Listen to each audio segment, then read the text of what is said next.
Bradley's Visual Voices lectures hosted art critic Janet Koplos this past Thursday. Koplos' lecture covered what is art criticism and is there a need for it?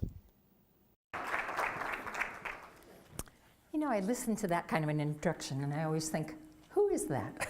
Janet Koplos has been an art critic for many years. She has worked for a variety of publications in America as well as abroad in Japan. However, Koplos says she did not always want to be an art critic. Nobody always wants to be an art critic. Nobody's ever even heard of it, you know, until you get to college, probably.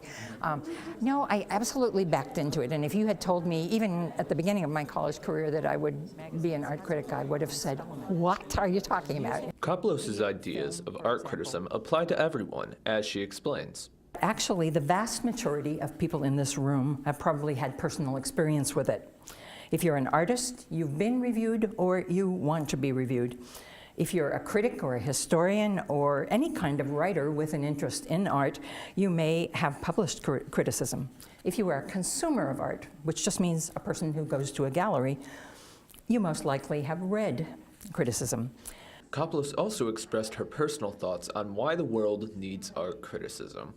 You know, lots of places have just killed their whole art coverage, just given it up.